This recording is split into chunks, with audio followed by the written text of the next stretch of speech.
Elle fait x5 sur son chiffre d'affaires, elle passe de 25 000 à 110 000 euros de chiffre d'affaires. Et à ce moment-là, elle comprend quelque chose de puissant, que la stratégie ne va pas l'aider à accepter, à faire grandir ça et à garder cette expansion aussi rapide, mais que c'est quelque chose de bien plus personnel. Découvre ça en découvrant l'épisode avec Alima Pro qu'on a enregistré ensemble où elle te dévoile toute une partie de ses challenges et de ses difficultés, mais également les outils qu'elle a utilisés pour en sortir. Je suis Margot Ilona, bienvenue sur Empire Minded Identity, le podcast vers un empire sain, expansif et durable. Bienvenue dans ce podcast Alima Pro, je suis tellement contente de t'avoir avec nous. Alima Pro, mentor business, on va parler de ton expansion énorme de ces dernières années, de comment t'en es arrivé là, on va creuser un petit peu sur tout ça, j'ai tellement hâte. Déjà, merci infiniment d'avoir accepté mon invitation pour ce podcast Empire Minded Identity. Merci Margot Ilona pour cette invitation. J'adore passer sur des podcasts parce qu'effectivement, ça permet de donner beaucoup de valeur et de comprendre aussi le chemin qu'on a parcouru et donc d'apporter vraiment des prises de conscience aux personnes qui nous écoutent. Totalement, et c'est justement l'objectif de ce podcast, c'est d'aller chercher à comprendre comment est-ce que vous atteignez ces 7 chiffres, comment est-ce que on passe de différentes identités, comment est-ce que les stratégies évoluent avec les identités qu'on shift, qu'on change, qu'on évolue. Donc je vais aller directement dans le vif du sujet, j'adore ça. J'ai envie de comprendre, Alima, qu'est-ce qui t'a chamboulé le plus dans ton évolution business en termes de chiffre d'affaires, monétaire, peu importe.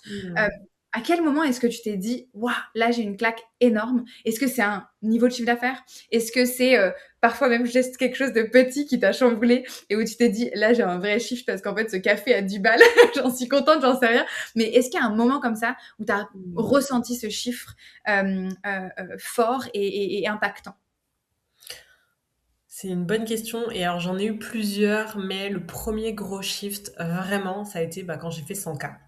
C'était il y a 3 ans, donc ça fait 3 ans que je fais 6 chiffres avec une entreprise rentable. J'insiste bien parce que la rentabilité pour moi c'est vraiment la base, c'est même plus important que le chiffre d'affaires, j'ai envie de dire, parce que j'ai Ouais. rencontré aussi dans ma vie des entrepreneurs qui faisaient 6 chiffres et qui n'étaient pas rentables. Donc ça c'est un vrai sujet par rapport au travail intérieur qui doit être fait sur l'argent. Donc Ouais. ouais, là j'ai eu un gros shift, ça a été même difficile, je me suis fait accompagner à ce moment-là parce qu'en fait ça a été très rapide. Mais mon évolution est très rapide, clairement, depuis 3 ans. Puisque je suis passée de 25 000 euros à 100 000, 110 000 pour être précis. Donc Ok. c'est énorme, ça veut dire que sur une année, j'ai fait x5 sur mon chiffre d'affaires. Mhm. Et en fait, je m'y attendais pas du tout. C'est-à-dire, j'avais comme ambition de passer de 25 à 50, et il y a un moment, j'ai trouvé mon processus de vente. Je vendais, ça arrivait, et vraiment, j'avais une norme qui était de 10K tous les mois, et ça a été comme une évidence. À un moment donné, j'ai fait les 110K. Et là, j'ai eu une grosse perte de sens. Mais vraiment comme une perte de sens, parce qu'en fait, je crois que vraiment, enfin, au fond de moi, j'avais jamais imaginé que je pouvais faire un truc pareil. J'avais jamais imaginé qu'on pouvait entreprendre, faire un truc qu'on adore et en plus être bien payé pour, tu vois. Pour moi, c'était l'un ou l'autre, quoi. Il y a un moment, ça Oui. a créé comme un bug dans mon cerveau. Et à ce moment-là, effectivement, je me suis fait accompagner pour retrouver du sens parce qu'il y avait plus de sens, en fait. J'avais vraiment une perte de sens. C'était comme, tu sais, le Saint Graal, le truc, il est là. Et en fait, c'est quoi le sens, en fait, de tout ça, quoi? Et Mhm. donc j'ai eu besoin du coup, de retravailler sur le sens et en fait, j'ai réussi à trouver une contribution dans l'argent qui Ok. m'a permis, derrière, j'ai fait une année encore où j'ai fait x3 derrière. Bon voilà, j'ai une très belle expansion depuis 3 ans. Mais il y avait vraiment ce truc de me dire: «OK, en fait, je peux contribuer encore plus» et donc de voir l'argent finalement comme une contribution, ça m'a permis de sortir de ouais, c'était vraiment comme une paralysie à l'intérieur de moi. C'était comme: «C'est trop, en fait. Est-ce que j'ai vraiment besoin de tout ça? Est-ce Ouais. qu'il va pas falloir que je le redistribue parce que c'est too much?» Mais en fait, tu sais, il y a beaucoup de gens qui désirent consciemment plus d'argent, mais qui n'ont pas idée de tous les impacts, en fait. D'ailleurs, c'est pour ça que, bah, malheureusement aujourd'hui, des femmes qui ont des business successful, rentables à 6-7 chiffres, c'est une minorité des entrepreneurs, clairement, parce qu'il y a plein de peurs inconscientes sur ce moment, effectivement, où il y a plus d'expansion, il y a plus de visibilité et il y a aussi, voilà, plus d'inconfort avec, par exemple, d'autres femmes qui peuvent arriver, tu vois. Comment t'as réagi toi justement là quand t'as fait face à ces peurs, tu t'es fait accompagner. Qu'est-ce qui t'a le plus aidé à ce moment-là quand tu t'es fait accompagner? Pour surmonter ces peurs et ces blocages que tu aurais pu avoir par rapport à l'argent? Ouais, ça a été vraiment, moi, le travail intérieur. Ce qui m'a vraiment aidé, ça a été d'aller en profondeur. Les accompagnements Mmh. qui m'ont clairement le plus aidée, dans des moments comme ça inconfortables, ça a été les accompagnements où il y avait du one to one. Parce qu'il y avait cette profondeur qui était nécessaire à ce niveau-là de qu'est-ce que, en fait, cette expansion, qu'est-ce que l'argent venait révéler, en fait. Mmh. Parce que le problème, c'est jamais l'argent, soyons clairs, et il est plutôt neutre hein, dans l'histoire. Mais par contre, c'est toutes les histoires qu'on se raconte. C'est C'est venu important aussi de réveiller une peur répéter. de perdre, tu vois. C'est venu Oui. réveiller à fond la peur de perdre. Bah, c'est sûr, quand je faisais 25 000 euros, la peur de perdre, elle était moins grosse. Là, c'est venu révéler le truc comme, mais qui je suis? Est-ce que je mérite tout ça? Enfin, c'est venu vraiment, ouais, l'argent, c'est juste un amplificateur. Mais il amplifie Mmh. les bons côtés de nous, comme aussi les mauvais côtés, comme les blessures, comme tous ces non-dits, tous ces trucs qu'on veut pas traiter depuis des années, ils sont là comme des plaies béantes, quoi. C'est hyper important que tu en parles ici parce qu'il y a cette notion aussi de, tout ce qu'on ne dit pas, tout ce qu'on rend tabou Mm. un petit peu autour de l'argent, tout ce qui est autour de, c'est négatif, de faire de l'argent, Mm. c'est mauvais si tu fais de l'argent et que tu rends pas et cetera. Ça me fait beaucoup parler, penser pardon autour des besoins dont parle, Tony Robbins. Je sais pas si ça te parle, mais il parle beaucoup des différents besoins de certitude, d'incertitude, le besoin de significance, donc de se sentir, signifiant pour les gens, le besoin de contribution, le besoin d'amour et de croissance, etc. En fait, tous ces besoins-là dont il parle, en fait, ça parle beaucoup dans ce que tu viens de dire parce qu'il y a un peu ce côté de, bah, en fait, au début, je me disais certainement, bah, j'ai envie de grandir, j'ai envie de faire grossir mon business, je suis contente, j'ai fait 20 000, je veux faire 50 000, je veux le faire grandir. Et en fait, tu as eu un peu cette claque d'incertitude en face de toi parce que c'était quelque chose de tellement grand, tellement inattendu, mais en même temps si évident parce que si logique pour toi avec plein de choses que j'imagine étaient autour de toi, que je trouve que cette notion de besoin, on oublie souvent qu'on a besoin un peu tous ces besoins-là qui sont toujours présents, mais on les refoule un petit peu. Dans le besoin de se sentir signifiante, etc. Est-ce que tu as senti à un moment, quand tu me parles de contribution, est-ce que tu as senti qu'il faisait face un petit peu le besoin de contribution et le besoin d'être quelqu'un de signifiant? Oui, ça va ensemble. Clairement, Mmh. ça va ensemble et en même temps, ça réveille la peur parce que justement, on a ce besoin d'appartenance hein, qui est vital, en fait. On a Oui. besoin d'être au contact d'autres personnes. Et en fait, inconsciemment, on a peur d'être différente. Et Ouais. en fait, le moment où tu as cette grosse expansion, où tu as ce succès, où tu as cette contribution, oui, la contribution, c'est le bon côté du miroir, mais inconsciemment, on a peur de changer, soyons clairs, parce Ouais. qu'on a peur de tous les inconforts qu'il pourrait y avoir à changer. Donc, c'est pour ça que la plupart des gens freinent quand Du ils cas de fer, arrivent ouais. à l'expansion juste avant, là, tu sais, dans le moment fatidique, parce que si tu as cette expansion-là, tu deviens une autre personne. Alors, c'est pas vrai, Mmh. parce qu'au fond, tu te rapproches de qui tu es vraiment, de ton essence. Ça, Mmh. c'est tout beau, tout rose. Mais pour ton inconscient qui a été, enfin, le fait que t'es conditionné depuis que t'es petite, pour l'humaine que tu es, c'est too much. Parce qu'en fait, tu passes de quelqu'un qui se plaint, qui dit je galère, c'est difficile, mon business, ça fonctionne pas, ou du coup, t'es dans la masse, t'es noyé dans la masse de tous ceux qui Ouais. galèrent, à ah non, mais en fait, moi, c'est juste trop beau ce que je vis. J'ai le temps, j'ai de l'argent, je peux investir, enfin, tout va super bien. Bah, en fait, dire tout va super bien dans une société où il y a plein de gens qui se plaignent, bah, en fait, c'est hyper dur, en fait. Et tu n'as pas le droit de dire que c'est dur, non plus. Mmh. Donc ça, c'est clivant, en fait. Tu deviens une personne clivante à ce moment-là. Ouais, et comment, j'imagine que du coup, redis-moi un petit peu ton avant là, quand tu étais cette femme des 20 K là, qui fait sa c'était ta première année de business ou pas? C'est la 20 K ou c'est Non, ou la tu as première, j'ai fait 15 et ensuite j'ai fait 25, ouais, la donc deuxième. cette femme qui fait 15, qui fait 20, qu'est-ce qu'elle a de différent de la femme qui est en face de moi aujourd'hui? Rien à voir. Rien 2 à voir, femmes c'est différentes. assez dingue, ouais, j'ai shifté tellement rapidement. Rien à voir, en fait, rien à voir parce que cette femme-là, qui faisait 15-25 K, elle avait tellement de croyances limitantes sur elle et sur la vie, en fait. Tu sais, je me disais, je veux juste aider des gens. Il faut savoir qu'à 5 ans, j'étais pas coach business, hein. J'étais hypnothérapeute dans un cabinet. Je faisais de l'hypnose, de la PNL. J'aidais des gens à arrêter de fumer. Donc la Alima, arrêter de fumer, perdre du poids, confiance en soi, etc. Ah Après, je ouais. faisais du coaching de vie, perte de sens, etc. Cette Alima-là, elle se voyait tellement petite. En fait, il y a vraiment ça. Il y a ce côté où dans ma posture intérieure, je me voyais petite, je jouais petit. j'avais tellement peur de prendre trop de place, je me rendais pas visible, il y a plein d'espaces et celle d'aujourd'hui, bah, clairement, enfin, je me sens beaucoup plus moi, en fait. Tu as un exemple où justement tu te rendais pas visible, tu t'étriquais un petit peu, tu t'éteignais, tu étais peut-être caché. Tu as des exemples concrets pour les femmes qui nous écoutent, ou les hommes, qui justement sont peut-être dans ces espaces-là, qui se rendent pas compte qu'ils jouent petit, mais qui vont Ouais. sûrement se reconnaître dans ces exemples que tu vas nous partager? Ouais, hyper important, j'en ai plein qui me viennent en tête. Bah, le premier, c'est typiquement, je faisais pas de live. Je me souviens au tout début, je faisais pas de live alors qu'aujourd'hui je fais plein de live. Enfin, j'en fais, là en ce moment quasiment tous les jours, quoi. Heu, je faisais pas de live, donc maintenant j'en fais. Je fais Et mes pourquoi tu premiers fais les lives lives. aujourd'hui? Pourquoi tu en Pardon? fais aujourd'hui? Bah, parce qu'en fait, enfin, je suis là pour porter ma voix, en fait. C'est ma mission, c'est ma vie, en fait. Et d'ailleurs, je vends très régulièrement quand je suis en live parce que je suis pleinement moi. Donc, je faisais pas de live versus j'en fais. Enfin, maintenant, je fais des lives, Ouais. des podcasts. Et surtout, mes premiers lives que j'ai fait où je me suis bien challengée, j'avais des post-it, j'avais écrit, j'avais préparé.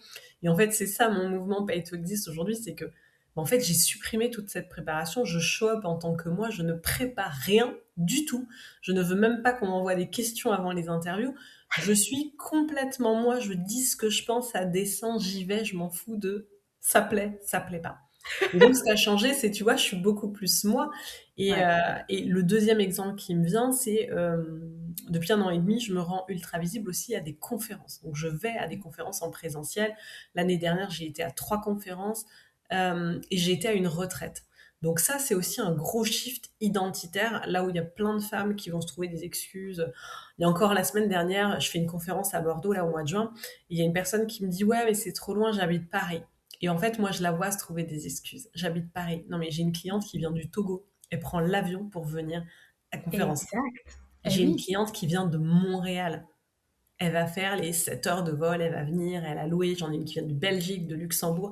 Et en fait, effectivement, il y en a une, celle qui dit je suis à Paris, c'est trop loin, qui est bah, la Halima hein, de cette époque-là. Et il y a celle Eh qui oui. prend l'avion pour venir, qui est la Halima d'aujourd'hui. Et la différence aujourd'hui, c'est j'incarne. Tu vois, là, je crée ma première conférence à Bordeaux. J'ai plein de gens qui m'envoient des MP en me disant mais moi, je veux trop être conférencière, comment on fait? En fait, je me dis mais déjà, juste va, rends-toi visible, viens à des conférences. Le mois dernier, j'étais conférencière à Majorque. J'ai fait 6 conférences là en moins d'1 an où j'ai été conférencière, dont certaines Ouais. même rémunérées.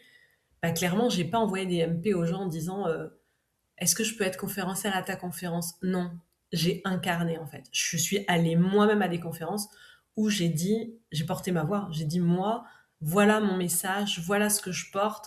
Et ensuite, on m'a dit mais comment on fait pour que tu montes sur notre scène? Et tu vois, c'est ça aussi la différence entre la Halima d'avant et la Halima de maintenant, Mmh. c'est que maintenant, j'incarne. Où est-ce que je me rends pas encore visible? J'y vais. Où est-ce que je me trouve encore des excuses? Ok, fini de me trouver des excuses, j'y vais, quoi. Tu penses à quelles excuses du coup? Là, si tu revois cette Alima, Bah, de clairement, plus jeune, la c'est Lima laquelle des 15 et qui revient? 25K, bah, je trouvais des excuses, par exemple, pour investir. Tu vois, le premier truc qui me vient, OK. c'est que l'année où j'ai eu un gros shift, l'année où je suis passée de 25K à 110K, c'est une année où j'ai investi moi-même 10K dans un mastermind. Alors Ouais. que les 2 années d'avant, j'investissais, mais allez, 2 000 € par-ci, 3 000 € par-là. Ça, Enfin, c'est tellement quelque chose qui revient tout le temps. Le ratio, en fait. Le bah, ratio, c'est ça, tu veux faire 100K, tu investis 2 000 €. Bah, il y a un en fait, moment, ça fonctionne pas. faut une Le logique, ratio est quoi. pas bon et regarde toutes celles qui font les 6 chiffres, 7 chiffres comme toi, 7 Elles chiffres, investissent heu, massivement. exactement, l'investissement, Dans il le est marché, ratio il y a un pas que bon dans des ratio. mentors, hein. Tu vois, moi, j'investis massivement dans le marché. J'ai une agence de pub, j'ai une assistante, j'ai une community manager. C'est ça aussi que je vois dans l'argent, c'est la contribution. Maintenant, j'en suis même à penser parfois qu'on est égoïste quand on ne désire pas l'expansion. Parce que c'est fini de se cacher, de se dire, ouais, mais moi, je veux aider le monde, heal the world, comme j'appelle ça. Ouais, mais que si tu veux aider le monde, bah, aide aussi d'autres entrepreneurs. Et en fait, plus tu as de l'expansion, plus tu peux faire bosser les autres. Et est-ce que tu crois que c'est fait pour tout le monde cette expansion-là? Très très bonne question. Non. Il y a 5 ans, j'étais dans le monde des bisounours, je t'aurais dit oui. Aujourd'hui, je suis convaincue que non. Ouais. Tout le monde est pas prêt. Je pense qu'il y a beaucoup de gens qui le désirent, beaucoup de gens qui ont le désir inavoué de réussir, ceux qui Mmh. se l'avouent et qui ne réussissent pas, et ceux qui se l'avouent et qui réussissent.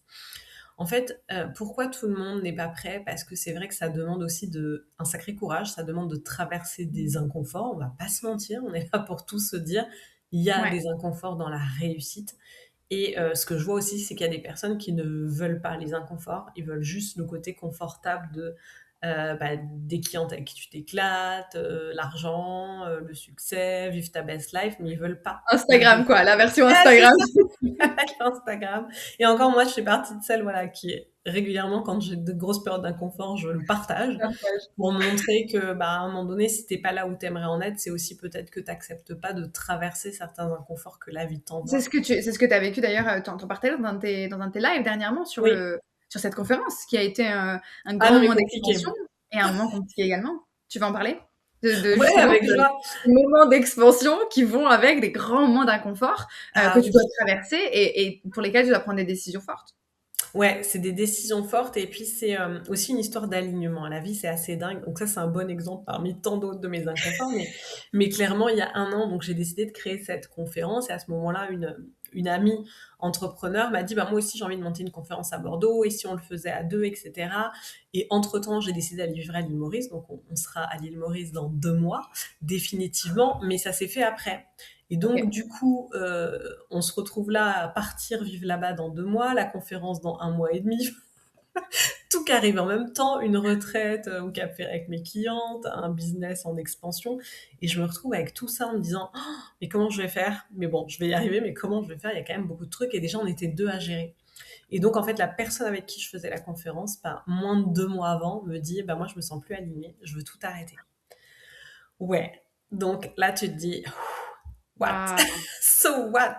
C'est quoi le Mais ça message de la arrive vie là? parce que tu t'engages, parce que tu as des responsabilités, en fait. Ce genre de choses n'arrive pas si tu t'es pas engagé envers toi, envers quelqu'un d'autre et envers ta conférence et envers cette idée et puis cette expansion, parce que c'est une expansion aussi de créer ton événement et ta conférence à toi. C'est une expansion en tant que telle, en fait, surtout en tant que mentor business. Ah mais Donc, c'est un clairement, risque que tu as pris de base et un du risque que coup, j'ai pris, mais pas toute seule. Et on va voir la leçon derrière, c'est hyper intéressant. Parce qu'en fait, quand elle me dit j'arrête tout, à ce moment-là, j'ai aussi l'option de dire j'arrête tout. En plus, les ventes, il n'y avait plus de ventes depuis quelques mois. Parce qu'on avait commencé 1 an avant, on en avait parlé, il y a eu plein de ventes. Beaucoup de clientes à moi qui avaient pris leur billet d'avion, qui étaient prêtes à venir et tout. Et puis d'un coup, plus de ventes. Et en fait, c'est vrai que je me suis cachée. Tu vois, c'est ce que je disais aussi, l'histoire de se cacher et de pas être radicalement honnête avec soi. Quand elle a arrêté, je me suis dit, ok, il y avait plus, les ventes ralentissaient. Où est-ce que t'as pas été honnête avec toi? Et en fait, je l'ai faite à deux pour de mauvaises raisons. Je l'ai faite à deux. Je me disais que je voulais co-créer, que c'était génial. Je l'ai aussi faite à deux parce que c'était trop inconfortable de le faire toute seule. oh waouh. Donc, tu vois, j'ai plongé dans le truc en me disant, ok, ouais, ta part de responsabilité là-dedans, c'est oui, j'adore la co-création, mais clairement, 90% des nanas qui venaient, c'était tes clientes. C'était déjà vachement incarné par toi, ce truc-là. Ouais. Et en fait, oui, si je suis honnête avec moi, j'avais peur de le faire toute seule. J'avais peur d'avoir 100 personnes qui viennent, de devoir gérer les conférencières, de devoir tout organiser. Et en Donc, plus, l'univers t'a mis cette amie-là avec toi en mode il petit a coup de dit, pied mais si aussi t'es au prête. départ. Non, mais c'est exactement ça. Moi, j'étais là, ouais, mais quand même, toute seule, c'est un peu chaud. Et là, Ok, l'univers a dit, tu ouais, mais si démarres tu veux avec pas. elle. Yes, you can. Il a dit yes. J'adore. Et là, j'ai dit, mais évidemment, je vais pas annuler. Et en fait, c'est assez dingue parce que la semaine où j'ai annoncé publiquement, elle a annoncé publiquement que je faisais l'événement tout seul, les ventes sont reparties à profusion. C'est assez dingue cette histoire d'aliments. Les ventes sont Ouais. reparties. Je vends, je vends, je vends. Il y a plein de gens qui arrivent dans la conférence. Et il y a vraiment cette histoire de c'était pas aligné en fait de le Mais faire à ouais. deux. Et c'est de la co-création avec l'univers. Et du coup, quand l'univers il te dit attends, mais là il y a un truc qui cloche, il y a des choses qui s'arrêtent, il y a des choses qui freinent pour que justement il y ait une prise de conscience, pour qu'il y ait ce chamboulement, un peu ce secouement c'est pas bon en fait, il faut changer quelque chose. Ok, hyper intéressant. Et dans ce que tu me partages là, il y a un point qui est intéressant aussi, c'est euh, comme, quand tu fais ce genre d'événement, là tu te dis ok, je vais lancer ma conférence. euh, Est-ce que tu le fais avec une partie purement, c'est un alignement, j'ai envie de faire cette conférence, ça me parle, c'est un truc que j'aime. Est-ce qu'il y a une partie un peu stratégique aussi de, ça va appuyer sur ma crédibilité, ça va avoir un impact aussi sur mes ventes futures parce que je vais pouvoir, je sais pas moi, vendre quelque chose pendant cette conférence-là, Mm. un peu comme le fait Tony Robbins ou comme l'ont fait d'autres mentors business en francophonie. Qu'est-ce qui te vient en tête quand tu veux démarrer ça? Est-ce que c'est purement, j'ai envie de le faire et tu te dis, bon, ok, je lance un projet, ou est-ce que derrière, il y a quand même une partie stratégique? Alors, comme toujours chez moi, au départ, il y a aucune stratégie. Je suis vraiment une intuitive, hein. Je suis une vraie OK. perso. Il y a aucune stratégie, c'est vraiment, au moment où je décide ça, je décide de créer ma propre conférence. J'ai été moi-même conférencière à 2 événements, j'ai été, moi-même à 3 événements et en fait, il y a ce truc, j'ai vécu un truc tellement fort de me dire: «Waouh!» de partager mon message, waouh, l'énergie du groupe, le collectif, d'être tout ensemble, les liens concrets. Je pense que ça a parlé à beaucoup de leaders. Quand tu es leader, bon déjà quand tu es entrepreneur, tu peux vite te sentir seul. Quand tu es leader, enfin la solitude du leader, c'est connu. Je me suis dit: «Waouh, mais plus jamais seul».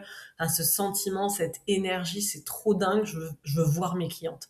Et tu vois, ça a commencé déjà il y a 2 ans maintenant. Non, il y a 1 an et demi où j'ai fait ma première retraite en présentiel déjà avec des clientes. Mmh. Parce que d'avoir vécu, une retraite, je me suis dit: «Oh, c'est trop dingue et tout», donc j'avais fait une retraite avec mes clientes sans savoir pareil où on allait. 3 jours avant, je me suis dit: «Tiens, ça va être ça le programme» et là, c'est pareil, la conférence, je sais pas, il y a 2 semaines, j'ai commencé à me dire: «Ah ouais, peut-être qu'il faudrait que je leur annonce un truc, que j'ai quelque chose à vendre, pourquoi pas?»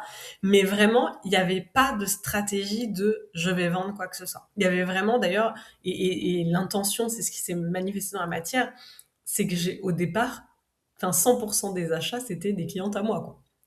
Ah Donc tu ouais. vois, mes clientes qui étaient dans mes espaces, certaines qui étaient là depuis 2 ans et demi, qui re-signaient avec moi. Donc ça a Et été qu'est-ce ça. que Là, ça je commence à avoir fait des pour personnes attirer qui me aussi? connaissent pas, qui arrivent dans la conférence, mais au départ, vraiment, il y avait pas de stratégie. Il y avait le côté: «Oh, je vais réunir des clientes, de partout dans le monde, je vais voir mes clientes, elles vont connecter entre elles, ça va être fou». Et là, effectivement, la date approche, je me dis: «Ouais, OK, peut-être qu'une stratégie, ça pourrait être sympa». Mais il y a vraiment ce truc-là chez moi de on y va, il y a une idée. Et en fait, derrière, c'est OK, c'est de ça dont j'ai envie de parler, c'est ça qui va se passer. Et derrière, je mets la stratégie en place, mais souvent dernière minute, quoi. C'est hyper intéressant ce que tu partages. Tu parlais de collaboration tout à l'heure et je pense que c'est intéressant aussi, j'aimerais avoir ton feedback là-dessus. On en parle beaucoup, surtout dans les business, créés par des femmes, le fait que, ça soit, parfois difficile de collaborer avec des femmes. Il y en a d'autres qui sont carrément à fond et qui te disent que c'est l'affiliation qui va fonctionner, qui va créer quelque chose et cetera. Quel est ton avis déjà là-dessus et qu'est-ce que tu vis toi au quotidien par rapport à ça? Mmh. Il y a effectivement un double discours, c'est-à-dire qu'il y a beaucoup de gens qui te disent: «C'est génial, co-créons, faisons tout ensemble, ouais, c'est girl power, c'est beau». Et en même temps, on va se dire la vérité, dans les coulisses, c'est très différent. Et moi, effectivement, ce que j'ai senti sur la conférence et que j'ai senti plein de fois, c'est qu'effectivement, le discours au départ, c'est on va co-créer la sororité, c'est génial, etc.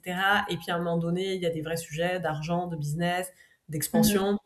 Et tu sens en fait que ta posture, elle dérange l'autre parce que l'autre, elle n'est pas à ton niveau de succès. Tu essayes de rien lui faire ressentir, mais elle ressent une Et oui, crispation comme t'es trop, en fait. C'est trop, en fait, pour moi. OK. Et donc, il y a quand même, en réalité, moi, je crois en la co-création. Vraiment, mes clientes, je les encourage dans mes espaces à créer entre elles. Quand je les vois en live à deux, je suis hyper heureuse pour elles. Quand j'en ai même qui vendent entre elles, qui sont dans mes espaces et dans d'autres espaces, je suis vraiment en joie parce que pour moi, j'ai pas la science infuse. On n'est pas, enfin, nos résultats, c'est pas une personne, c'est nous qui se mettons en action, plus le résultat de tous les shifts, toutes les personnes qui nous ont accompagnés, c'est vraiment un tout. Et en même temps, l'envers du décor, c'est que pour moi, on a encore un sacré taf en termes de guérison des relations entre femmes, quoi. Ouais. T'as beau te dire, ouais, je vais co-créer, ça va être génial, etc. Ça va être génial tant que tu me dépasses pas trop, quoi.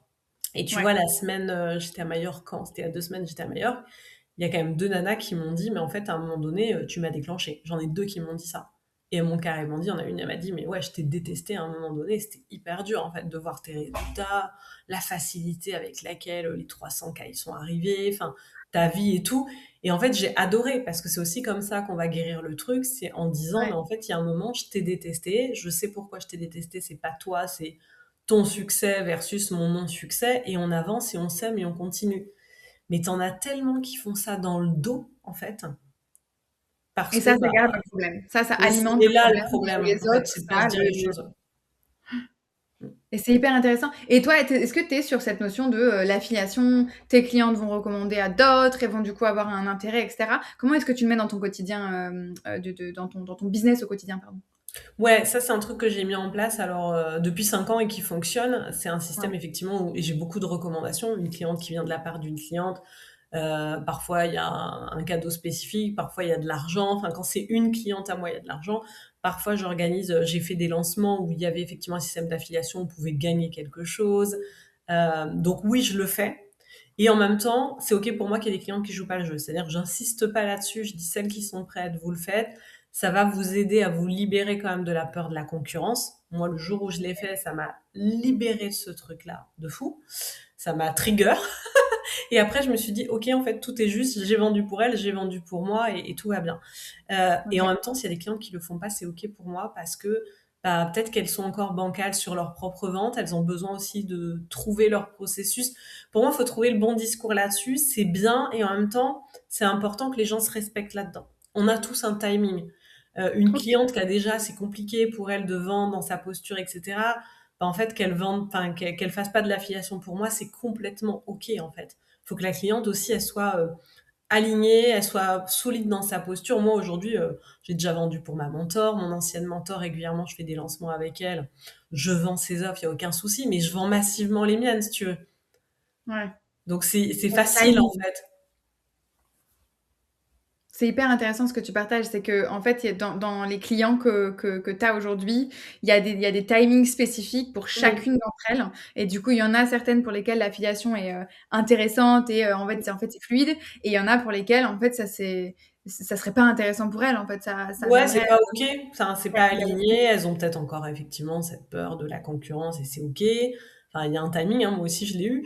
Elles ont Ouais, peut-être ouais, effectivement, en ce moment, c'est compliqué pour elles de vendre leurs propres offres ou elles sont en lancement. Enfin, tu vois, t'es en lancement. Bon, moi, ça me gênerait pas, mais je peux comprendre que quelqu'un qui est en lancement, il a pas envie de, en plein milieu de son lancement, de dire, et au bien fait, sûr. Alima, elle vend un event. Je comprends. Tu vois, Ouais, ouais, moi, j'arrive à faire tout ça en même temps, mais c'est moi, c'est mon évolution, c'est là où j'en suis aujourd'hui.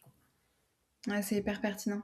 Ça me fait penser, dans ton business, donc aujourd'hui, tu es arrivée aux 7 chiffres, c'est ça, sur Non, l'année? non, 6 chiffres. Pas encore. Ouais. 6 Je suis chiffres. à OK. 350 000, je crois, quelque chose comme ça, là, au 5 mai. OK. Du coup, dans ces, 350 000 que tu as fait au 5 mai, hem, qu'est-ce qui a été le plus difficile pour toi, pour atteindre ces 350 000, jusqu'au 5 mai? Pour moi, c'est fluide, hein. Vraiment, honnêtement, je pense que le plus complexe, ça a été de passer de 25 à 100. Après, enfin, tu vois, Après, ça l'année s'est dernière, j'ai déclenché. fini à 310. Là, le million, Mais il est quand, bien quand tu parti, parles tu de, vois. peut-être pas fluide, je parle plutôt des inconforts là, dont on parlait, tu sais, en lien avec l'expansion. Est-ce que tu Mmh. as même si du coup derrière ça t'apparaît fluide, parce que du coup t'avances quand même s'il y a l'inconfort, t'avances quand même, et du coup t'atteins d'autres résultats. C'est plutôt qu'est-ce qui a été les petits moments un petit peu d'inconfort que tu as pu vivre pour atteindre ces 350 000? Bah, typiquement, la conférence, c'en est un, pour moi, Ouais, qui me permet de tenir l'énergie, puisque l'intention, c'est le million cette année, et ouais, c'est encore totalement faisable, et effectivement, en complètement. cumulé sur mon activité, on n'est vraiment pas loin du tout. Ouais, ouais. On n'est pas loin du tout, et je me dis, putain, cette année, dans tous les cas, ça y est, quoi. En tout cas, sur le cumulé, et sur une Bien année, sûr. on verra. Ce qui a été le plus difficile, donc il y a l'histoire de la conférence qui est là. Ouais, il y a quand même des inconforts parfois avec des clientes.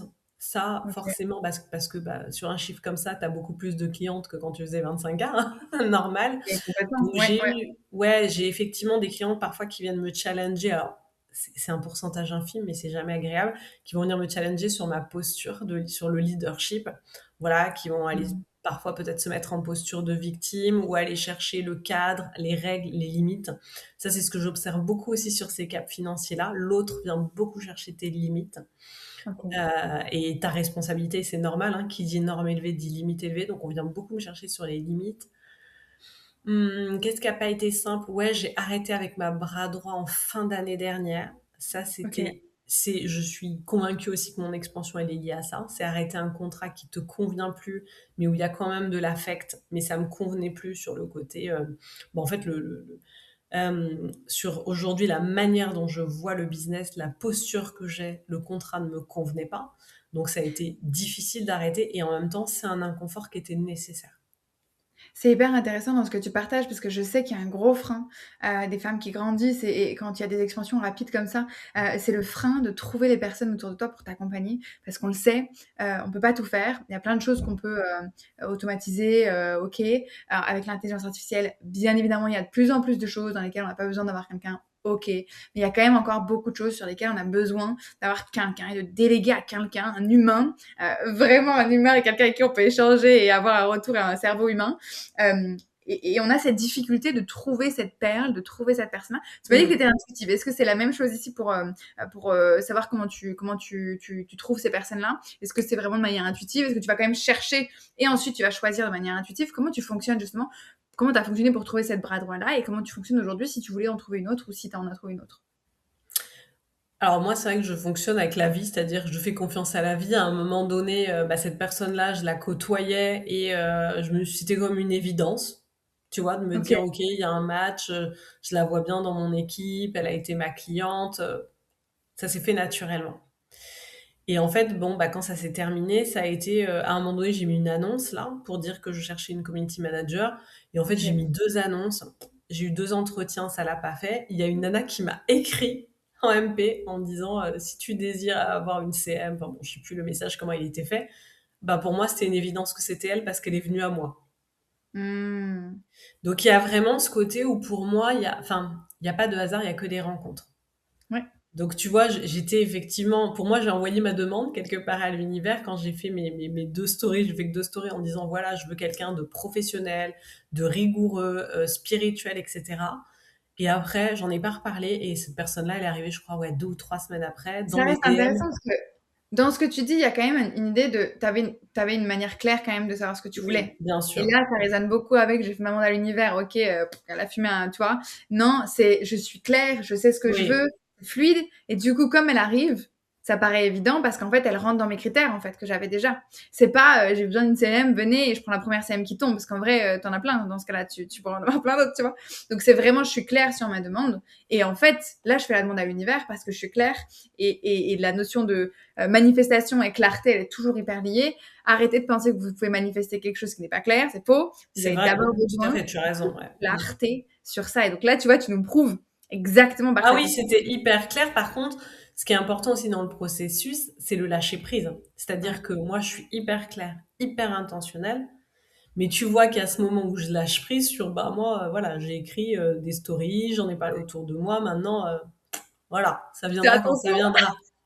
Mais non, mais ça marche hyper bien. Et en fait, ce que je remarque, il y a les 2 côtés qui pêchent, soit l'un, soit l'autre. Le côté très intentionnel, très je sais ce que je veux et je me mets en action pour. Ouais. Et le détachement, c'est hyper compliqué. Beaucoup, beaucoup de femmes sont dans le contrôle.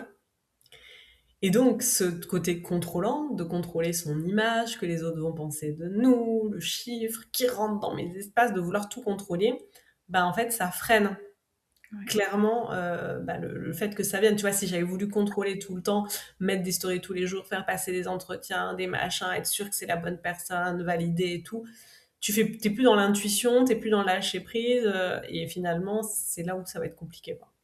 Ouais.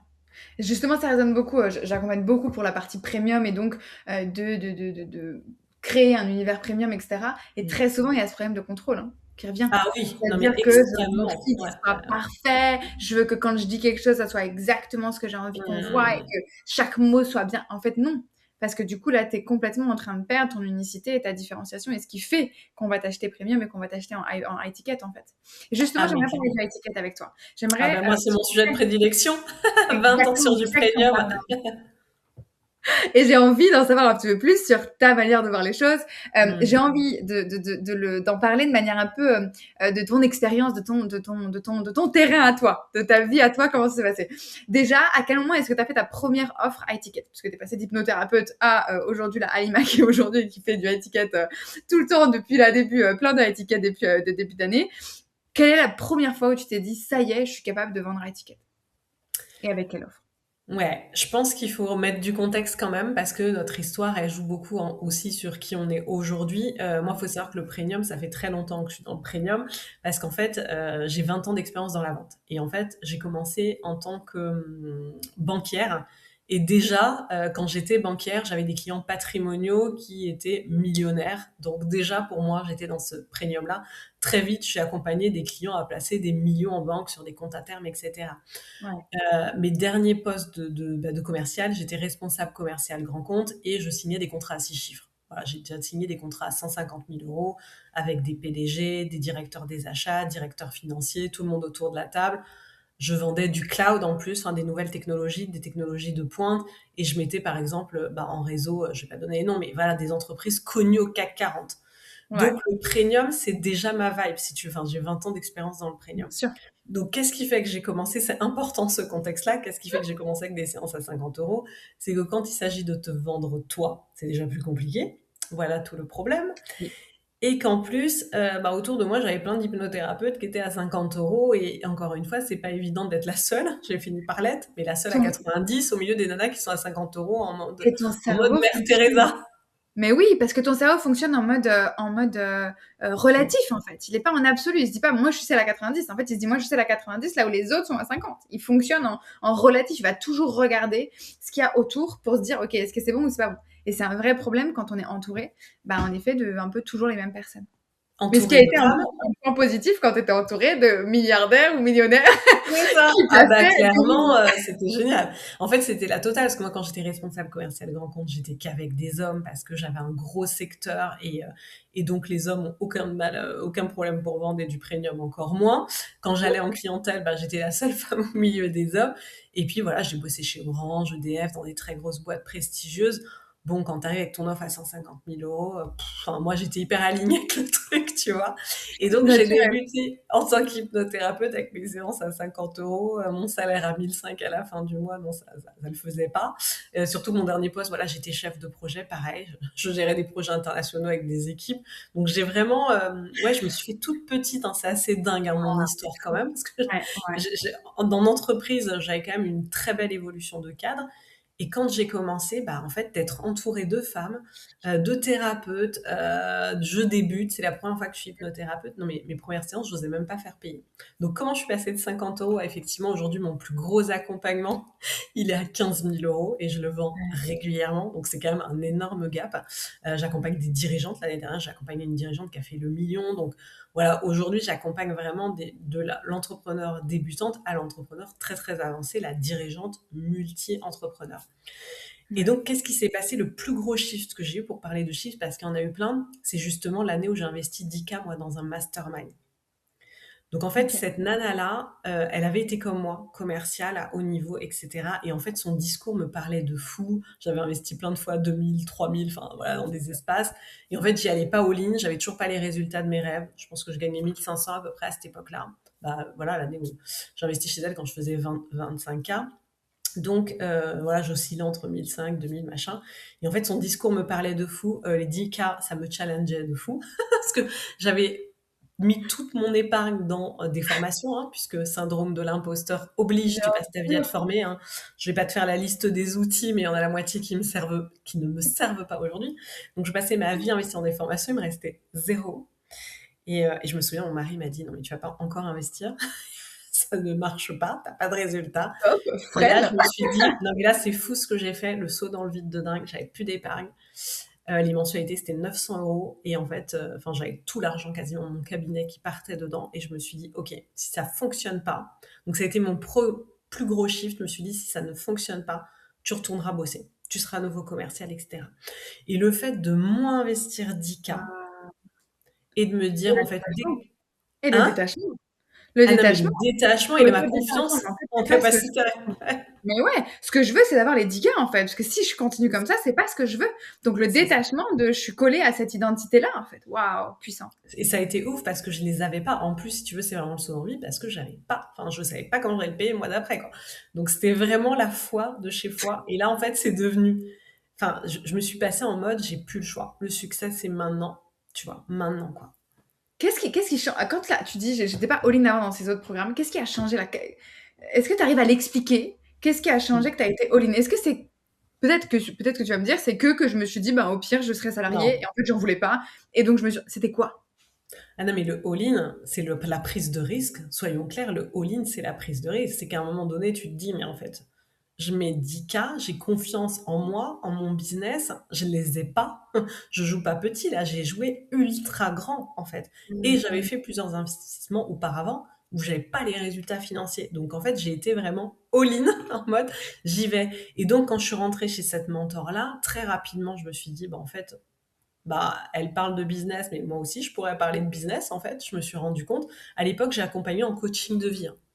J'avais mon cabinet, j'accompagnais en coaching de vie les hypersensibles, quête de sens, tout ça. Et en fait, je me dis, putain, mais elle parle de vente, mais moi, j'ai 20 ans d'expérience dans la vente. Et en fait, c'est dingue. Et à ce moment-là, c'est assez dingue parce que j'ai deux anciennes clientes de coaching de vie qui me disent, mais est-ce que tu peux nous accompagner pour notre business? Enfin, voilà, elles le sentaient. Et pourtant, mon business, enfin, tu vois, il était Oh, pas ouf. waouh! Non, mais la vie, quoi. Et donc, je les accompagne, je leur fais une offre sur le coin de la table, allez, 1 500 euros, machin, 6 mois, 6 mois. Ce qui est Et déjà là, plus que mes 50 €. non, mais c'est dingue, c'est dingue. 1 500 euros sur le coin de la table. Puis le fait, c'est d'investir 10 000, déjà, ça m'a. Je me suis dit, c'est fini, hein. Moi, les accompagnements à 50, à 500 euros, c'est fini, quoi. Le Et donc, cerveau j'ai fonctionne commencé avec en ce relatif. truc.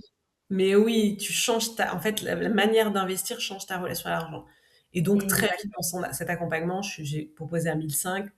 Ensuite, j'ai créé un mastermind à 5 000, un one-one à 7 000. Et puis, alors, après, ensuite, ce qui a fait que j'ai évolué très vite sur des prix où je te dis, bah, aujourd'hui, je vends des accompagnements entre 2 000 et 15 000, c'est que j'ai vu les résultats de mes clientes. Et là, en Mmh. fait, je me suis dit, bon, c'est pas possible. Enfin, en fait, enfin, c'est pas possible. Ta cliente, là, en quelques mois, elle passe de 0, j'en ai une, elle est passée de 0 à 120K en un an. Tu te dis, mais je peux pas facturer ça 5 000. Il y a un moment, faut que le prix aussi déclenche ma cliente sur j'investis sincèrement, quoi. Et comme tu l'as fait toi, en fait, ce all-in-là, cet engagement-là. C'est hyper intéressant et quand tu partageais là sur le premium et sur, ce tarif-là, il y a un point aussi très fort que tu as partagé sur l'expérience avant de te lancer en entrepreneuriat, avant de te lancer à ton compte. Exactement parce que c'est très dur de se vendre et qu'on a beaucoup plus de facilité de vendre autre chose que de se vendre soi. Quand on veut vendre du premium, ça veut dire vendre plus cher, c'est-à-dire que c'est encore plus dur, c'est-à-dire que c'est déjà plus dur de se vendre soi, mais en plus c'est dur de vendre plus cher. Quand tu veux faire ça, tu es obligé de t'appuyer sur toutes les ressources que tu as. Et donc toi, de partir en hypnothérapeute, en fait, tu perdais toute l'ancienneté, l'expérience, Mmh. l'expertise que tu avais avant dans ton sac à dos, en fait. Donc tu le portes, il est lourd parce que c'est une forte expertise, mais elle n'est pas montrée. Donc ça veut dire que c'est de la cacher. Donc ça veut dire que tu passes ton temps, ton énergie, tu dépenses énormément de choses pour cacher quelque chose qui en fait est censé être ton piédestal, est censé être le truc qui fait que justement, et c'est aussi pour ça qu'aujourd'hui tu peux faire payer 15 000. Et c'est aussi pour ça qu'aujourd'hui tu as les transformations de tes clientes. C'est aussi pour ça qu'aujourd'hui tu peux, et que je suis trop contente d'échanger avec toi et de le partager avec mon audience aujourd'hui, parce que tu as toute cette expérience-là, tu as toute cette expertise-là, parce que tu as échangé avec des hommes et parce que tu as négocié avec des hommes et que ça nous intéresse aussi Mmh. pour modifier et shifter un petit peu le conditionnement qu'on nous a inculqué en tant que femme depuis toute petite. Et toutes ces choses-là, c'est ce qui nous sert. Et c'est vrai que c'est quelque chose que je dis très souvent à mes clientes aussi, tu vois, ce côté de arrêter d'oublier votre passé, en fait. Mmh. Arrêtez de faire un scindement entre les deux, là, salarié d'un côté et puis entrepreneur de l'autre, parce qu'en fait, on perd beaucoup, c'est ce que tu nous montres ici. Ah oui, clairement, et c'était mes premiers accompagnements d'ailleurs en coaching business, c'était de permettre aux personnes d'être dans leur zone de génie. Parce que Ouais. moi, en fait, l'argent arrivait pas massivement aussi parce que j'étais pas à 100% dans ma zone de génie. De réunir le côté thérapeute, profondeur à la vente, parce que clairement ça, avant même d'avoir fait une école de commerce, ça a toujours été facile pour moi, c'est vraiment un don. Bah, en Naturel, fait, ouais. là, tu es vraiment dans ton excellence, tu es dans ta zone de génie, évidemment, on te paye pour ça, quoi, en fait. Et c'est comme ça que tu as les résultats davantage. Tu vois, tu nous as dit, j'ai vu les transformations de mes clients, tu les as vus et tu les as poussés, sûrement avec fluidité, j'ai l'impression, dans ce que tu partages, que c'est pas Ouais. un effort énorme et tu pas en train de regarder chacune de tes clientes et de leur répondre à 23h du Non, elles matin. sont plutôt autonomes, elles sont plutôt Voilà. leaders. Tu fais avec fluidité parce que c'est dans ta zone de génie. Et du coup, bah, le moins d'efforts avec le plus de résultats à chaque fois. Ouais. Et c'est aussi comme ça qu'on fait du premium. Ah Parce mais que clairement, le Panem, pour c'est apporter l'art de plus la de résultats. simplicité, c'est l'art de vendre avec son énergie. Y a pas besoin de convaincre en fait. On a besoin surtout nous d'être convaincus que qui on est, c'est génial. Ouais. Et après, enfin, moi ce que je trouve beau aujourd'hui dans mon business, c'est que 5 ans après, quand quelqu'un me dit oui ou comment on fait pour bosser avec toi, enfin, j'en suis toujours bouche bée en fait. Parce Ouais. que je cherche tellement pas à vendre, à convaincre l'autre. En fait, moi, tu viens pas, ma vie, elle change pas entre Regarde. guillemets. Bah, c'est vraiment, enfin, quelqu'un qui me dit, bah non, c'est ok en fait. Il faut que tout le monde ait du boulot et c'est ok en fait. Moi, je sais ce que Ouais. ça vaut Et en fait, j'ai pas peur d'un non. Et donc, du coup, c'est pour ça que j'ai massivement des oui. Mais vraiment, je suis encore au stade, et ça, c'est beau, et j'invite tous les entrepreneurs à se connecter à ça. Ouais. Quand on est à fond, il faut vendre, on se déconnecte de ça. Moi, je suis encore comme une gamine, comme à mes premières ventes, quoi. Quand une cliente me dit oui, je suis là, ah ok. Elle a dit oui parce que je ne cherche pas à vendre, je ne cherche pas à convaincre. Et c'est ça le premium. T'essayes pas de convaincre, en fait. Tu sais Tellement. que c'est génial ce que tu as à proposer. Point. J'adore, j'adore. Moi, je dis encore merci quand l'argent sort et que je paye quelqu'un. Je dis merci quand une cliente me paye. Il y a toujours ce truc de, j'ai l'impression que c'est comme au début, un peu comme Tout dans à les fait. relations, tu sais, quand t'as le même petit mouvement là dans le corps quand tu retrouves ton chéri. Même chose. Donc, je pense que c'est important et tu partages un point très, très important sur la vente et ça se voit que c'est ton expertise de cœur. Sur cette notion de ne pas avoir peur du non, pas avoir peur du rejet, parce que plus tu es connecté avec cette sensation de putain, ce que je fais, c'est génial, parce que, parce que c'est vrai en fait, parce que tu en as la preuve matin, midi, soir, parce que tu as les transformations de tes clientes, parce que tu as ton passé qui le prouve aussi, parce que tu as toute une expérience qui le prouve aussi, parce que tu as créé quelque chose qui le prouve. Et je pense qu'à ce moment-là, le non devient simplement un OK. C'est OK. Dernière Ça peut question. être oui à un moment donné, ça peut être non pour toujours, ça peut être. Ça m'est déjà arrivé d'avoir un non et 3 mois après d'avoir un oui, quoi, en fait. Ouais. Un non qui est un pas vraiment, pas tout de suite, C'est pas pas tout de maintenant. suite, voilà, c'est pas le moment, tout est juste, en fait. Dernière question de ce podcast. J'aurais aimé pouvoir parler encore longtemps avec toi. Je sais qu'il y a plein de valeurs, plein de retours qui vont être partagés, avoir été reçus par les auditrices. Qu'est-ce qu'une femme empire-minded ne peut plus se permettre de tolérer selon toi, Alima? Mmh. Qu'est-ce qu'elle ne peut plus se permettre de tolérer? Ah, beaucoup de choses. Tellement de choses. C'est une très bonne question et en même temps, il y a tellement de choses que je tolère plus que je tolérais avant, que je me dis, est-ce que c'est une chose ou plusieurs choses? Allez, tu peux en Lequel? dire jusqu'à 3. Allez, jusqu'à 3. Ouais, ce qu'elle doit plus tolérer, c'est de passer du temps à essayer de convaincre l'autre. Donc elle doit plus tolérer ça. Son temps, c'est précieux. La gouvernance du temps, c'est la base. Ok. J'ai fait x12, je travaille toujours sur le même rythme. Je travaille pas plus, mais parce que je gouverne mon temps. Donc elle doit plus tolérer, en fait, de dire oui à des espaces qui lui font perdre du temps. Ce qu'elle doit plus tolérer aussi, c'est le perfectionnisme.